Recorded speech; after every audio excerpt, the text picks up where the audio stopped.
Jeg hedder Sara, jeg er 24, og jeg arbejder hos Novozymes til dagligt.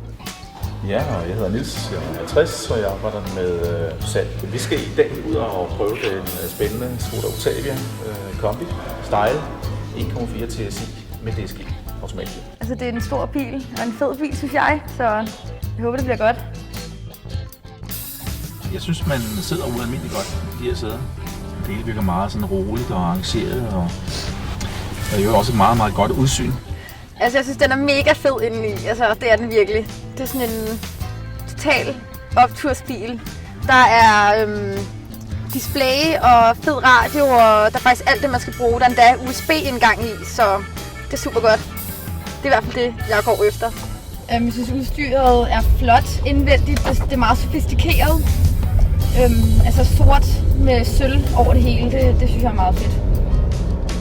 Ja, det er helt klart det der pianolak, som man bruger. Det er jo normalt opfattet som meget eksklusivt og elegant. Og læderrettet her er jo også en detalje, som ikke findes i alle biler. Og den virker ikke billig, rent materialemæssigt heller, når vi tæller sådan foran. Nu skal vi prøve Autoffers kopholdertest.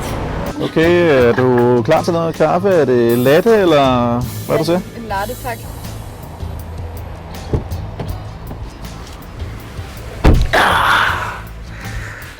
Ja. Jeg stiller min bagerst. Det får du lov til. Så stiller jeg den her foran. Ja. Ja, godt med plads. Der er lige plads til dem, ikke? Det må man sige. Jeg tror, hvis det havde været en større størrelse, var der ikke plads til dem. Særdeles komfortabel. Det er nemt at svare på. Jeg har kørt i rigtig, rigtig mange forskellige biler og bilmærker, bilmodeller. Så det, jeg vil sige, det her det er absolut i den øvre ende af skalaen. Altså den er rummelig, den er komfortabel, den er støjsvag, den er lækker.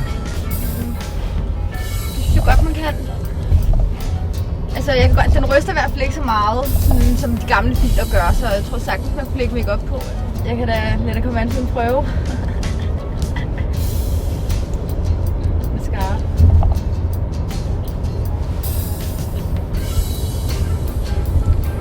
Det kan man sagtens. Det kunne sagtens være en familiebil, men jeg synes, det ligner en panserbil. Jeg ved ikke, om det er det, de kører rundt i normalt, men det synes jeg, det gør. I hvert fald udefra. Den ser ond udefra. Men den er lang, og jeg synes, den er lidt for lang i forhold til nogen som mig, der ikke kan finde ud af at parkere. I hvert fald inde i byen, så synes jeg, den er for lang til at sådan komme ind forskellige steder. Så er det blevet rigtig tid til Autoffers bagagerumstest.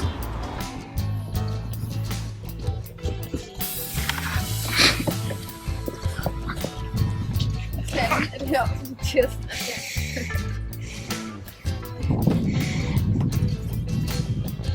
Der er i hvert fald der er god plads, vil jeg sige. Nu er det mig, der får lov til at køre bilen. Det lyder ræsligt.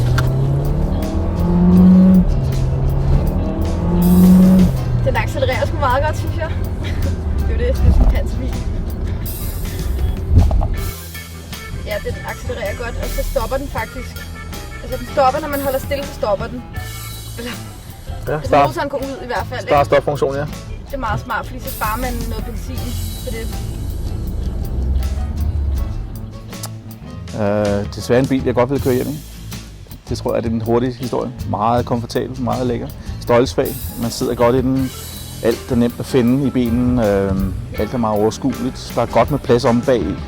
Der er en del muligheder for assistenssystemer i bilen, som hjælper en med at bakke og køre godt med belysning osv. Så det er en bil, der virker meget komplet, og det virker også som lidt af et godt køb i forhold til så mange andre dyre biler. Så jeg tror, jeg her våger mig til et lidt frækt femtal. Ja, altså indvendigt synes jeg, at bilen har rigtig god kvalitet af sådan her udstyr, og den ser flot ud indvendigt.